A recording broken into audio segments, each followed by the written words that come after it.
I'm going to show you how to install a cut-to-measure bench top. You'll need your drill and your driver, some wood glue, spirit level to make sure your benches are level, tape measure, bench connectors, and a spanner that goes with those, some clamps, scraper, screws, and maybe the mallet for some adjustment. I've had my bench tops delivered this morning, so now let's get started. This bench top has a waterfall edge, so that's the first panel I'll put in.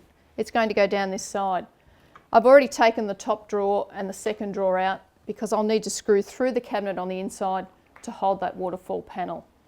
I'll just go and get the panel.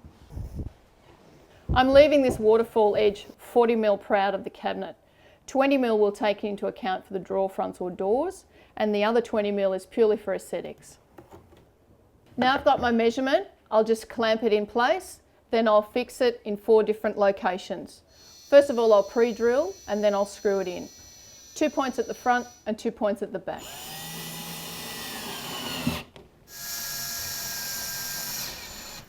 You'll notice with this panel here there's quite an overhang. That's because we're going to incorporate a breakfast bar in this bench top. I'll just remove this clamp and Stewie's going to give me a hand to bring the bench top in. Always get someone to give you a hand when doing bench tops because they are heavy and difficult. You'll notice on the bench top some holes have been cut out. This is to take the bench connectors. There's corresponding holes on the other long length of the bench as well. First you put some glue on this edge and then you'll put the bench connectors in. And I'll just show you those now. They simply just slot in like that and into the corresponding groove on the other bench top and then get tightened with a spanner. And that's all it is to it. You just keep tightening until they come together with a nice firm join.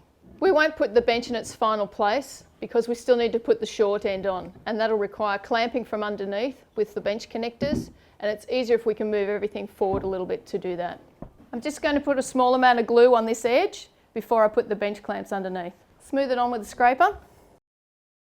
We now have to access from underneath to put the bench connectors in. Don't fully tighten the joiners at this stage because you still need to adjust the top.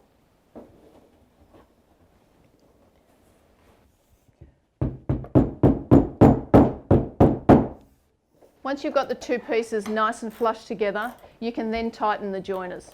Some people also call these connectors. When you're happy with that join, you can now put the bench top back into place. We'll make some final adjustments and then we'll screw it to the cabinet from underneath.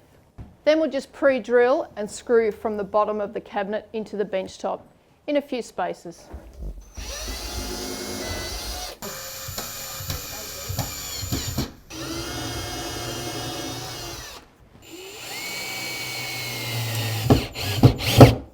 As there's no top rail in the cabinets at the back, we need to use these small angle brackets in order to hold the bench top to the back panel.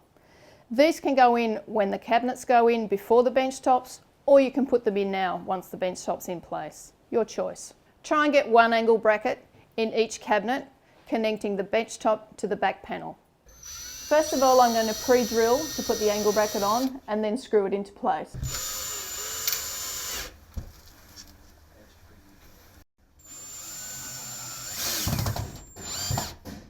And that's how we install a cut-to-measure bench top.